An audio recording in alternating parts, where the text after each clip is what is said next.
In Balkh province, on the northern border of Afghanistan, farming villages line dirt roads around the ancient town of Balkh. Villages like this one, where, until just 2 years ago, the fields were mostly filled with the colorful blooms of opium poppy.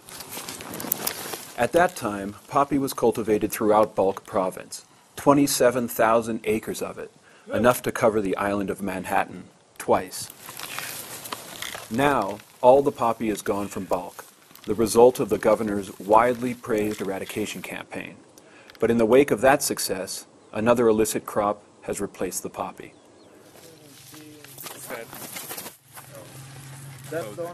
Muhammad Ayub, a tenant farmer, used to grow poppy, but no longer. This season he's growing 2 crops. One is cotton, and towering above it, his illegal crop of cannabis, some of it standing more than 9 feet tall. We have even taller ones. You would be more impressed. Some have flowers this big. Muhammad works 3 acres of land, and like many farmers in Balkh, he's recently switched from growing opium poppy to growing cannabis, a plant these villagers already knew well. Our fathers and our grandfathers cultivated marijuana. The farmers process the plants at home into highly potent hashish. That powder from the buds and leaves is filtered, then rolled into thin slabs of hashish. And the finest, most valued hashish from this region is known worldwide as Shiraki Mazar, the milk of Mazar. Yes, I can make. These guys know everything. Cannabis cultivation is a local tradition here, but what's new is the rise in the amount grown. As the poppy has faded, the cannabis has spread, not just in Balkh province, but throughout Afghanistan. A recent United Nations report cited a 40% increase nationwide since last year. Last year I cultivated cotton and poppy, but the government destroyed all my poppy. I lost a lot of money. The government told us not to cultivate it, so we agreed, but we received no help, and we had no poppy, so we had to cultivate marijuana. The exact figures for the increase here in Balkh province aren't known, but in these villages, healthy new fields of cannabis, like Muhammad's, are easy to find. If the government increases cotton prices and help us, we wouldn't grow marijuana. But no one helps us, so we have to grow it. No, it's not good. Though cannabis is officially banned, it's in plain view along the busy highway connecting the town of Balkh to the provincial capital of Mazar-e-Sharif. Officials say that poppy has been their priority.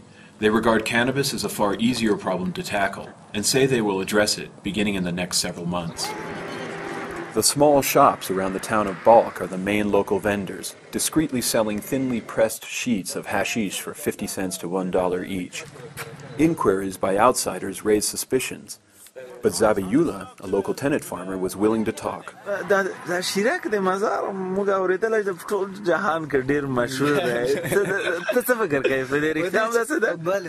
Yes, people are very skilled in it here. They really know how to process Shiraki Mazar.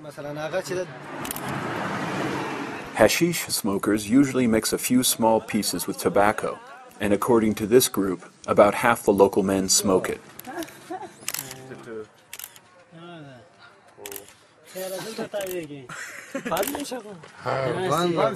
But local consumption absorbs only a small portion of the locally produced hashish. The majority of the supply goes to traffickers, who can make higher profits than the local seller by taking it to Kabul and into neighboring countries. For shopkeepers and farmers, profits from hashish are still small, but meaningful. If Zabihullah's friend grosses $6 in a day selling soft drinks and snacks, then his profit is only 60 cents. But when he also sells hashish, then he can make another 40 or 50 cents. Sometimes even as much as $2 or $4 more profit a day. For most of these farmers working small plots of land near the town of Balkh, The profits from hashish are higher than anything they can reap from legal crops. Ask about the cotton, how we grow it, and then what price do we get? Many farmers, like 42-year-old Hostel, are bitter about the relatively low price of cotton and other cash crops, and the high costs of growing them. We can't even get our expenses back.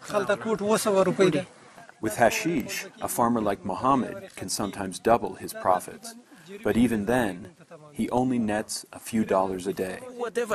Hostel says that the only way he can support his wife and 9 children is by growing cannabis. Last night I came from work. There was barely enough bread for my kids. We ate only dry bread with tea. Dried bread that was from 2 nights ago. We ate it with tea, nothing else. When my kids are hungry, and if they are forced to go begging, so then I have to either kill myself or get this harvest from the land. For the New York Times, this is Kirk Semple in Balkh Province.